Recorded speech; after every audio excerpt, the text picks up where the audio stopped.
19 வருடங்கள் கழிந்திருந்தாலும் இன்றைக்கும் அந்த நாள் அப்படியே ஞாபகம் இருக்கிறது.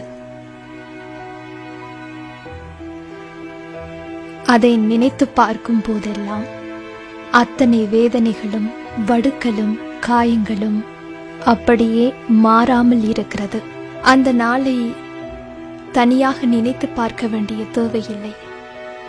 இப்போதும் சாதாரணமாக கடலை பார்க்கும் போது, கடலுக்கு போகும் போது அந்த நாள் எங்களுக்குள் வந்து போகும். அன்றைக்கும் இதே போலத்தான் நாள் மிக அமைதியாக விடிந்தது. அந்த விடியலில் எந்தவித சந்தேகங்களும் இருக்கவில்லை.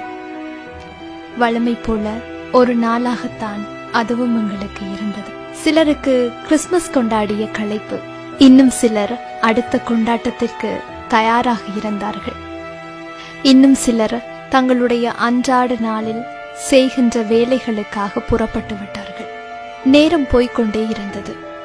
இந்தோனேஷியாவின் சுமாத்ரா தீவுகளில் ஒரு நிலநடுக்கம் உணரப்படுகிறது. 9.1 ரிக்டர் அளவில் அந்த நிலநடுக்கம் பதிவாகிறது. குறிப்பிட்ட சில நிமிடங்களில் இன்னும் ஒரு நில அதிர்வும் பதிவாகிறது. அது 9.3 ரிக்டர் அளவில் மிகவும் சக்தி வாய்ந்த நில அதிர்வாக பதிவாகிறது. இரண்டாவது அதிர்வு மிக சக்தி வாய்ந்த அதிர்வாக பதிவாகியவுடன் சுனாமி எச்சரிக்கை விடுக்கப்படுகிறது.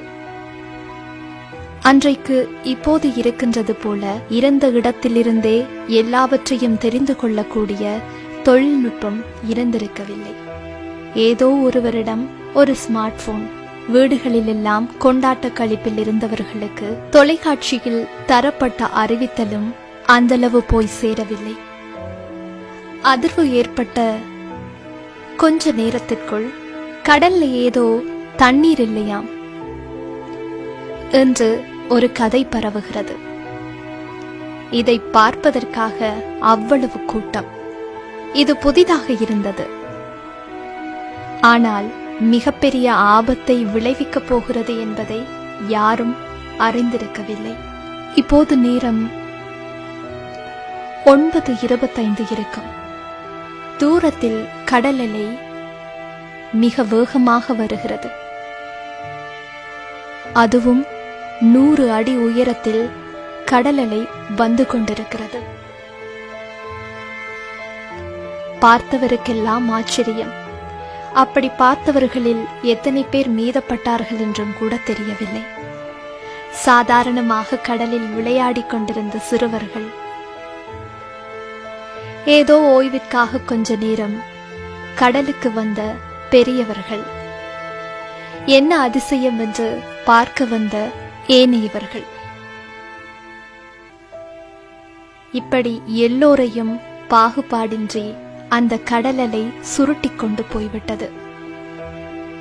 ஒன்றல்ல இரண்டல்ல 14 நாடுகளில் அந்த தாக்கம் இருந்தது. கிட்டத்தட்ட 2.5 லட்சத்திற்கும் மேற்பட்டவர்கள் உயிரிழந்தார்கள். 50,000த்திற்கும் மேற்பட்டவர்கள் காணாமல் போனார்கள். இந்தோனேஷியாவில் மாத்திரம் 1 லட்சத்துக்கும் மேற்பட்டவர்கள் உயிரிழந்தார்கள். இலங்கையில் 35,000த்திற்கும் மேற்பட்டோர் இறந்து போனார்கள்.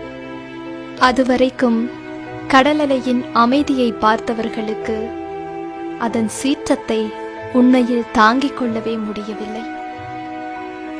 கடல் கொந்தளிப்பு என்று கேள்விப்பட்டவர்களுக்கெல்லாம் சுனாமி என்பது கொஞ்சம் புதிதாக இருந்தது. அதேபோல ஆழமான வடுக்களையும் தந்து சென்றது. இன்றைக்கு அதே போன்றதொரு நாளில் இன்னும் அந்த வடுக்களை சுமந்தவர்களாய்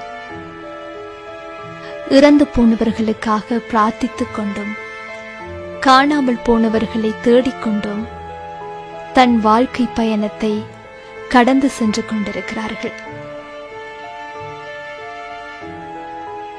விழிப்புணர்வோடு இருப்போம். இயற்கை அனர்த்தங்கள் தொடர்பில் அவதானமாக இருப்போம். உயிர்நீத்த உறவுகளுக்காக இறைவனிடத்தில் பிரார்த்திப்போம். இன்னொரு கடல் சீற்றத்தை சுனாமியினை வராதிருக்க இறைவனை பிரார்த்தித்துக் கொள்ளுவோம்.